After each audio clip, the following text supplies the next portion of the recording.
friends, welcome to Amma kitchen. So இன்னைக்கு நம்ம பார்க்க போற டிஷ் என்ன பாத்தீங்கன்னா மஷ்ரூம் பிரியாணி. So வாங்க எப்படி பண்ணலாம்னு வீடியோல பார்க்கலாம். இப்போ மஷ்ரூம் பிரியாணி செய்ய தேவையான பொருள் வந்து பாத்தீங்கன்னா இது ஒரு பாக்கெட் காளான், அதுக்கு அப்புறம் வெங்காயம் 1, தக்காளி சின்ன தக்காளி 2, இதுக்கு அப்புறம் புதினா, மல்லித்தழை, இது வந்து half எலுமிச்சம்பழம், இது பட்டை, லவங்கம், ஏலக்காய், அவ்வளவுதான். அதுக்கு அப்புறம் பச்சை மிளகாய் வந்து ஒரு 3 இல்லனா 2. ஸோ இப்போ வந்து ஃபஸ்ட்டு வந்து அடுப்பில் குக்கரை வச்சுட்டு தேவையான அளவு வந்து எண்ணெய் ஊற்றிக்கலாம்.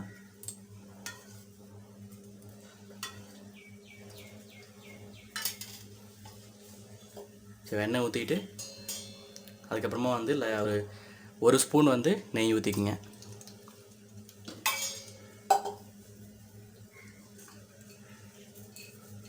ஸோ சூடானதுக்கப்புறமா வந்து இந்த பட்டை, லவங்கம், ஏலக்காய் இது வந்து போட்டுக்கலாம்.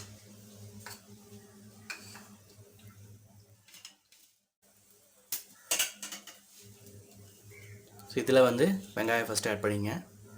வெங்காயம் ஆட் பண்ணிவிட்டு நல்லா வந்து நம்ம வதக்கி விட்டுக்கலாம். ஸோ நல்லா வந்து மாநிலமாக வர வரைக்கும் நல்லா வந்து வதக்கி விட்டுருங்க.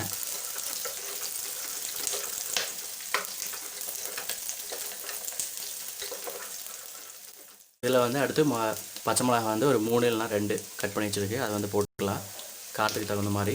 அடுத்து வந்து ஒரு ஸ்பூன் வந்து இஞ்சி பூண்டு பேஸ்ட்டு ஆட் பண்ணிக்கங்க. ஆட் பண்ணிவிட்டு இதில் வந்து நல்லா வந்து சேர்த்து மிக்ஸ் பண்ணி விட்ருங்க.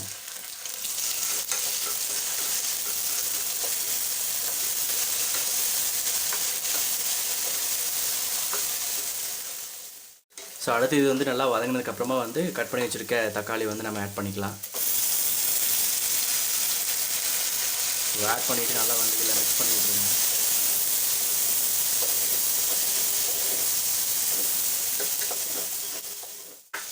ஸோ இதில் வந்து மல்லித்தழை, அதுக்கப்புறம் வந்து புதினா தழை வந்து ஆட் பண்ணிக்கோங்க.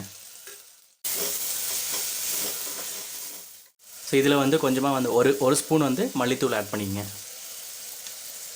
மல்லித்தூள் கொஞ்சம், அதுக்கப்புறம் வந்து காஷ்மீரி சில்லி பவுடர் வந்து ஒரு ஸ்பூனு இல்லைனா 2 ஸ்பூன் கூட நீங்கள் ஆட் பண்ணிக்கலாம். இந்த காஷ்மீரி சில்லி பவுடர் போடும்போது என்ன பார்த்தீங்கன்னா நல்லா கலராக வரும், அதுக்காக தான். ஸோ காரம் அவ்வளோவா இருக்காது, கலர் வந்து நல்லா கொடுக்கறதுக்காக வந்து ஆட் பண்ணிக்கிறது.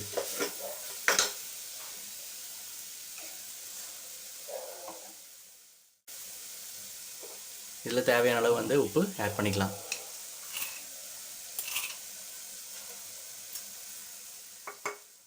ஸோ அடுத்து வந்து தக்காளி, வெங்காயம் இதெல்லாம் வந்து நல்லா வதங்கினதுக்கப்புறமா வந்து நம்ம இப்போ காளான் வந்து ஆட் பண்ணிக்கலாம்.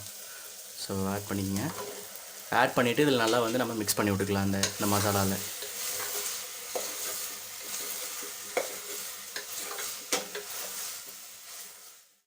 ஸோ அடுத்து வந்து இது நல்லா வதங்கினதுக்கப்புறமா வந்து நம்ம ரைஸ் வந்து ஆட் பண்ணிக்கலாம்.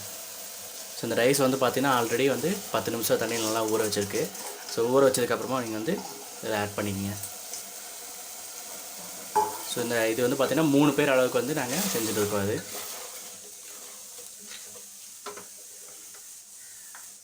இதில் வந்து எலுமிச்சை சாறு ஆட் பண்ணிக்கலாம். ஸோ 1 கப்பு ரைஸ் வந்து ஆட் பண்ணிக்குது. இதுக்கு வந்து பார்த்திங்கன்னா நீங்கள் 2 கப்பு தண்ணி வந்து ஆட் பண்ணிக்கங்க.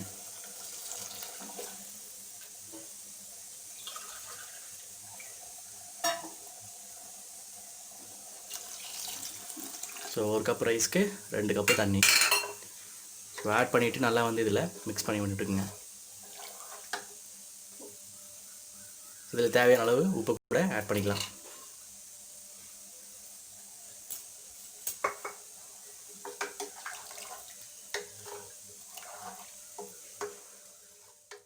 நல்லா மிக்ஸ் பண்ணதுக்கப்புறமா வந்து மூடி போட்டு ஒரு 3 விசில் கொடுத்து நீங்கள் எடுத்திங்கன்னா உங்களுக்கு மஷ்ரூம் பிரியாணி ரெடி ஆகிரும். அவ்வளோதான் 3 விசில் கொடுத்து எடுத்தாச்சு. காளான் பிரியாணி ரெடி ஆகிடுச்சு. நம்ம இப்போ வந்து பிளேட்டில் தனியாக போட்டுக்கலாம் வேண்டியதான்.